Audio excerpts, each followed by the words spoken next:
Welcome everyone to our Health Coach Skills tutorial.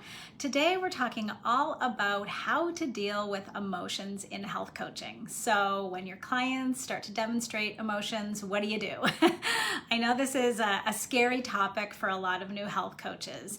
I hear things like, what happens if my client cries or gets really, really upset? What do I do? Maybe you're wondering about, do I even deal with emotions and feelings? Isn't that what psychologists and therapists, counselors do? Do I even do that in coaching? Or, thinking about when do I refer out? So those are some of the typical things I hear. And I've got my notes here. So if you notice that I'm looking down, just checking my notes, got a lot of good things to share with you today. So we're going to get into all of this. So what I'm noticing that happens with new health coaches around feelings and emotions is that because it can feel really scary, because it's a little bit of an unknown, because there's some confusion about our role versus that of a therapist, dealing with feelings and emotions, I'm tongue-tied on that one already. So when dealing with feelings and emotions, we feel sometimes like it's sort of opening Pandora's box. So like, what if I go there and I don't know what to do? It opens up all this past stuff and I'm not sure how to handle it. So that can be really, really scary. Another thing that I think can happen and influence our sort of approach to emotions and feelings is that if we haven't really done our own emotional work as coaches, if we still have emotional triggers, if we're not really clear on our own emotional states, then, we can get triggered ourselves. So again, if we haven't done this work ourselves, if we're not in touch with our own feelings and emotions, it's going to be hard to support your clients in doing that, right? So I think what happens for a lot of new health coaches is we just tend to avoid this altogether. We just don't go there, right? Because it's too scary. We're not sure what to do. We don't know how to deal with them. We don't know how to navigate and support our clients. So we just don't do it, right? We go on to other things. So today what I want to do is share some insights and some tips for you to hopefully build your confidence a little bit and maybe give you a little bit of permission to, verge into this territory around emotions and feelings, and so that you know how to handle them if and when they do come up with your clients. And chances are they're going to come up. It's a pretty big part of the coaching process. So what I want to do first, one of the big things I want to do is to clarify and just confirm that absolutely yes, dealing with emotions and feelings is within our scope as health coaches. So we do talk about feelings and emotions. They are within our scope, and actually under the National Board for Health and Wellness Coaching, they are part of the core competencies. And in fact, ICF, the International Coach Federation, has also included emotions and feelings in their core competencies. So they've recently updated to include them.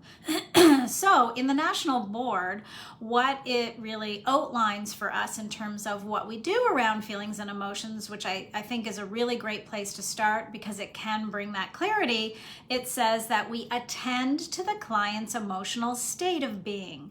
So that's really about observing, right? And paying attention to their emotional state. Then we acknowledge the client's emotions, right? Acknowledge. We want to name and claim the feelings and emotions. Then we want to ask the client to describe their emotions when appropriate, right? So we want to make sure that we're gauging when is it appropriate to actually dig deeper here. And then it's all about showing empathy to the client and then helping them develop their own self-compassion. So those are the parts of the core competencies within the National Board in terms of talking about emotions and feelings. So absolutely within our scope. So I wanted to clarify that first. So the next thing that I want to share with you is I had the opportunity, pleasure, honor to listen into a talk this week by a master coach. I think he said he's been coaching for 35 years, Dr. Patrick Williams, who was a psychologist for a big part of his career and has turned into an executive coach. So that's what he says, psychologist turned executive coach, who just had some amazing insights and perspective about how coaches handle emotions emotions. So I wanted to share just a few little tips and tidbits that I got from his talk that I think for me really brought a lot of clarity around this topic. So he has a book that I have not read yet, but I do want to get, and it's called Getting Naked: Emotional Transparency at the Right Time, the Right Place, and with the Right Person. So he talks all about, in coaching, it's about allowing our clients to sort of get naked, get vulnerable, and have that safe, committed listener who's really there to hold space and listen to them.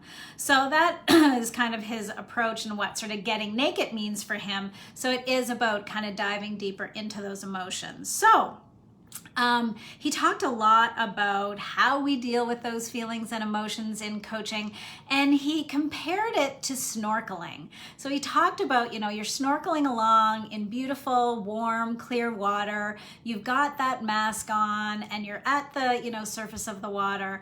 And what we're able to do is with the mask, and as we look down, we're able to look just beneath the surface.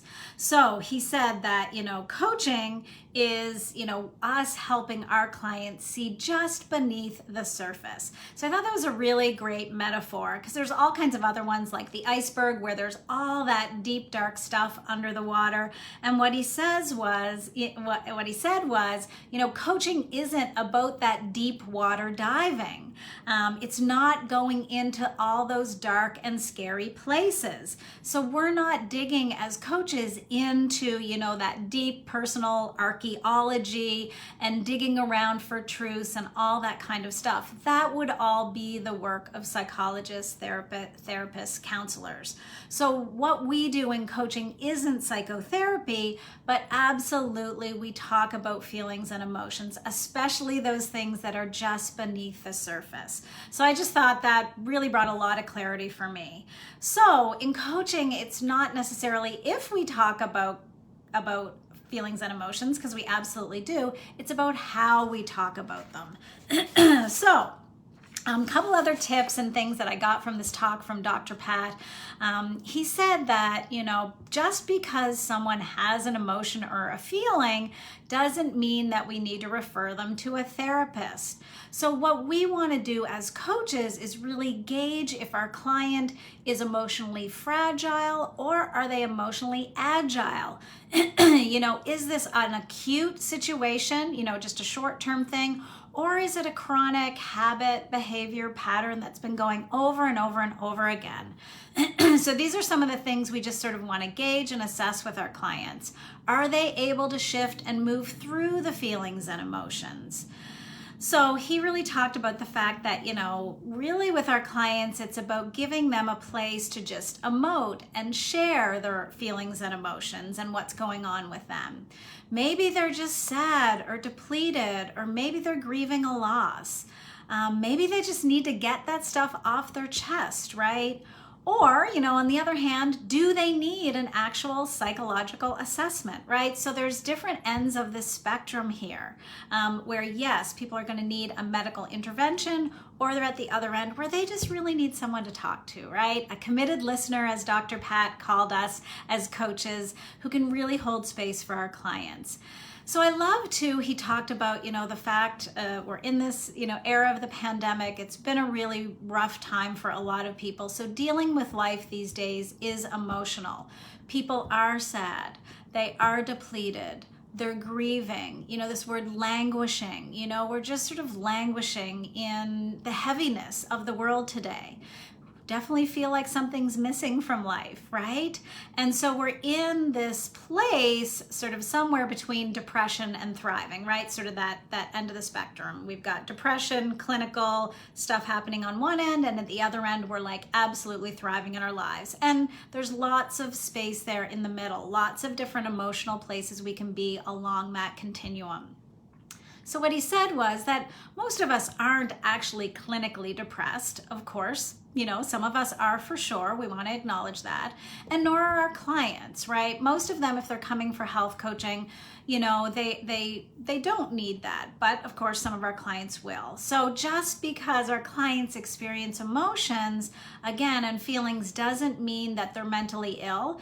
And it doesn't mean that they need a diagnosis or medical intervention. So for me, that was really, really clarifying and really helpful to understand sort of the ballpark that we're playing in here, right? What's our coach approach to dealing with emotions? So out of all of that, people do need someone to talk to, right? And so, those of you who've gone through coach training, that that's one of the biggest things we do. We provide that space for our clients to just open up, to get stuff off their chest, to share, to be vulnerable. They might not have a committed listener in their life like a health coach. So if you're the only person that they can talk to about this stuff, that is your job, that is your role, to hold the space so they can really emote and you really release all of that.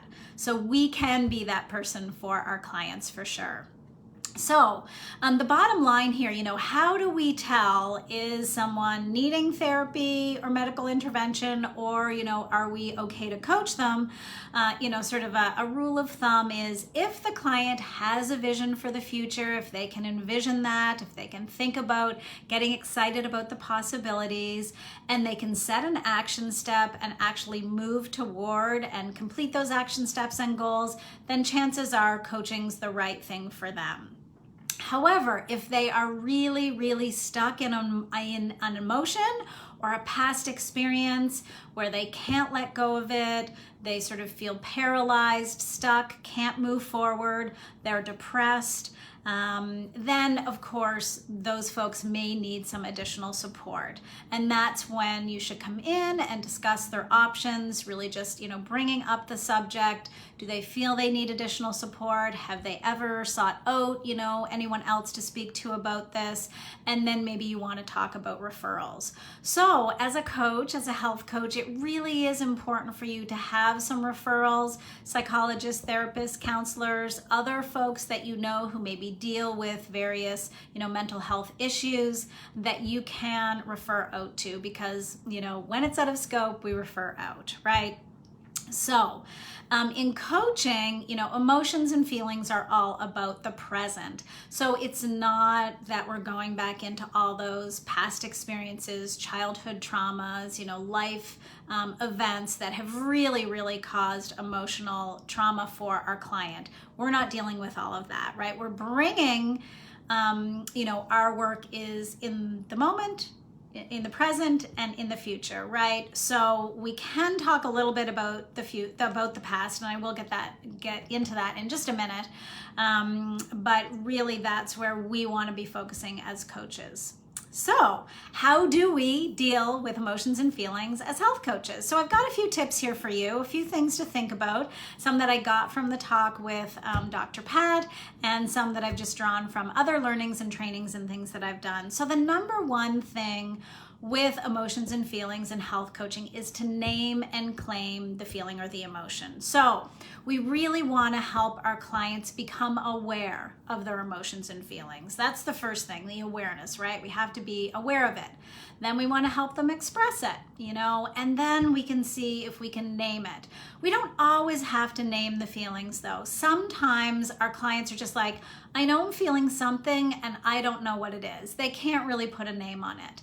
A lot of times our clients are not well versed in feelings and emotions, and I do think that it is worthwhile as a health coach to spend some time, looking at core emotions and feelings. You can even print off, a list so that you can have it there during your coaching sessions, and maybe that'll help you, really help your client be able to name it. You might be able to say, well, I'm sensing it could be this or this, does that fit it? But don't, we don't have to do a ton of work if we can't quite figure it out. Don't sort of belabor the point, but just say it's okay if we don't know what the name is or what to call this. We just know that you're feeling something, right? So that's okay. So we want to name it if we can. And once we do that, right, once we acknowledge it, once they express it, once we can name it maybe, then it starts to shift just because of that process, becoming aware of it, naming and claiming it. Things will start to shift. That emotion, that feeling will start to lessen its grip on the client. So we ask the client, about the emotions and feelings if we start to notice it. We give them space to explore it if they want to. We definitely acknowledge it, but we do not ignore it. If you have a gut feeling, if you sense something, if your client starts to emote, if they're crying, if they're angry, if they're frustrated, if they're overwhelmed, we really want to acknowledge that, because what happens if we don't acknowledge and become aware of that feeling and we ignore it and we bury it, that's when, more deep psychological things can start to happen. So absolutely do not ignore it. And I'm going to give you some more tips here in terms of how to deal with it. So again, we're not going into deep psychoanalysis. We're just asking our clients to be truthful and open and honest about their feelings and emotions. And like I said before, if the client can't name it, that's totally okay. We just acknowledge that something is there. So another piece of this is reflecting. So when our clients are demonstrating a lot of emotions, we really want to do a lot of supporting, reflecting, and mirroring to really demonstrate and show the client what we're seeing and hearing, right? What we're noticing within them. We want to be the mirror for our clients. However, the one thing we don't want to do, so yes, reflecting is really, really good when your client's going through that. I'm hearing this, I'm seeing this, this is what I'm noticing, those kinds of reflections. We do not want to, in those moments, barrage our clients with all kinds of questions. We don't want to make this an interrogation, right? We don't want to escalate it at all, but again, definitely acknowledging and exploring it. So it's not interrogation, we're just really providing that space for the client to share and really get all of this off their chest, right? To let it out, and that's going to help diffuse it, right? So some questions, it can be really as simple as saying things like, or asking your clients, just tell me what's going on. It seems like this is emotional for you. Or I sense there's an emotion here. Can you tell me what you're feeling? What does that feel like for you? Maybe they're explaining a situation or a story, that there's some feeling or emotion there. Tell me what that brings up for you. What do you feel there? Would you like to share and explore this? So, if your client is expressing emotion, I'm sensing there's some emotion. Would you like to share or tell me some more about that? And then would you like to explore this more, right? It's your client's choice. Maybe this is too sensitive, it's too raw. Maybe they're not ready to go there. So really gauge, the readiness to explore some of these emotions. We might want to also ask, when have you felt this before? Or have you felt this before in your life? Where do you feel this in your body? So we're not diagnosing or anything. This is not about symptoms. We're just having the client get some awareness. All of these questions are about awareness, right? Where do you feel it? Where are you sensing it? What are you feeling? Has this come up before? Bringing it to the present and bringing some awareness to the emotion and feelings. So, what do we do when there's past experiences? We know that our client has had some traumatic experiences, they've gone through things, and those things keep coming back up. We can do a little bit of work around these past experiences. However, as I've said, the coach approach is to bring all of those experiences into the present and, moving them forward. So we want to ask questions like, how does that past experience apply to today's situation? What did you learn from that situation that you can bring to today, to this new challenge that you're experiencing? How do you feel about that past experience? So again, if our client keeps going on and on and on about a past experience, just how do you feel about that now? Have you moved through it? Have you done some work on it? Where are you now with the situation? We may also want to ask, what is unresolved from the situation? It keeps coming up. So it sounds like there might be some unresolved, bits and pieces around the situation or scenario. So we want to ask them, and are those unresolved things keeping you stuck? right? So we want to identify and become aware that there are bits and pieces that maybe the client can't move through. And then again, maybe they do need to talk to someone else. We could also ask about what situations trigger these past emotions and feelings for you. Again, bringing some awareness so the client can know, I know whenever X, Y, or Z happens that this is going to come up for me. So, okay, how do we bring that in the present and help you move forward with that? And then, yes, that final one, what can you do with these feelings going forward, right? How are you going to deal with them? How are you going to process them? What do they mean to your life now? And how can they either, help you move forward? Or if they're not helping you move forward, what other work do you need to do to move through them? So those are some tips for just going through those past experiences. Then, of course, that one of the biggest things that we all worry about is what happens if our client cries and breaks down in our coaching session. So, the number one thing here is really just to hold the space.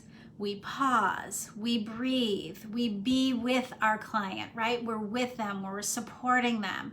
We do not try to shut down the emotion. We don't try to make it go away. We really just let them cry. We let them be with that emotion. We don't interrupt their process. They just need, a minute, some time to get through this.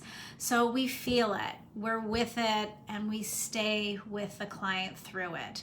We don't give them tissues. We don't try to make it all better and say, don't worry, don't cry, stop crying, that's okay. That's not the coach approach. We're just there with our client.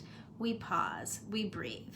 So we say something like, just take your time, whatever time you need, I'll be here for you. I am here for you. So just take your time, be with whatever you need to be with in this moment. And, when you're ready to resume, we'll resume. So when they are ready, when the client, has spent the time that they need, emoting, crying, sharing whatever those emotions are, we might want to come in at that point with something like, do you want to share what's going on? Do you want to share with me what's going on right now? Is there anything from that you'd like to share with me? Would you like to tell me what's going on? Would you like to explore this? How can I support you through this? So it's all about that acknowledgement and really being sensitive, not jumping in, tell me what's going on. It's not that. It's really asking for that permission. What do you feel you want to do with this right now? I'm here and I'm going to support you in whatever way feels right for you. Maybe it's too raw, it's too powerful. Maybe they need to switch gears and come back to it at a later date. That is all totally up to them, right? So we're asking those questions to make sure that we are supporting them in whatever they need.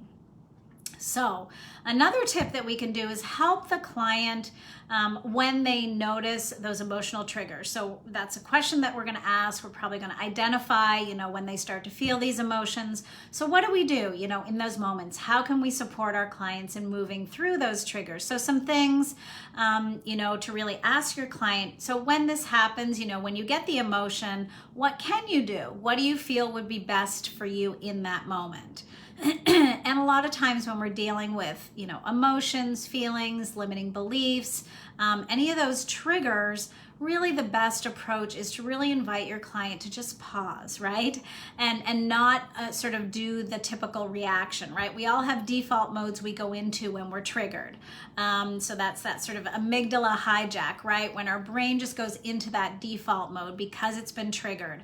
So we want to pause, we want to breathe, right? We really want to be able to find some space so that we can react to whatever the emotion or the trigger is in, a reasonable and a logical way versus going back into those emotional triggers. So, an old saying and one that my husband likes to say a lot is when emotions are high, intelligence is low. I don't know if that's totally true. I think there's a lot of emotion, but we can be so caught in the emotion that we really can't see our way through it, right? We can't see the truth of it. So what happens is we end up going down those rabbit holes, we start spiraling out of control, and so that's what we don't want to do, right? We want to be able to pause before all of that happens. So you're just coaching your client around, tell me what happens when you get triggered, what's your typical pattern, what could you do instead, inviting your client to just take a moment to pause, to breathe, to come back to the present moment and to what is really true in that moment. And then, what is the real solution to the problem? What do you really need in that moment versus, getting triggered and going out of control and getting into that typical trigger. So things like, how is the client going to really decompress themselves? How are they going to sort of clear the decks in those moments, right? Clear the deck of all that emotional baggage to see the truth, to be in the present moment. So we're going back to what's true. We're going back to what is real. So help your client deal and recognize those triggers and figure out what are they going to do in those moments. And of course, this comes back to my final tip, comes back to one of the coaching core competencies from the National Board, that yes, we really want to help our clients develop self-compassion. So self-love, self-compassion, a big part of your work for clients who, have some emotions, things that they're dealing with. So we want to reduce that negative self-talk. We want to help them develop their own self-care practices. So a couple of resources that I think can be really great around self-compassion, self-love. Brené Brown has some amazing resources around this. Also, Kristen Neff, N-E-F-F, she has done a lot of work about self-compassion, has some great free resources and tools that you might want to point your client to if they really need some work in developing that self-compassion.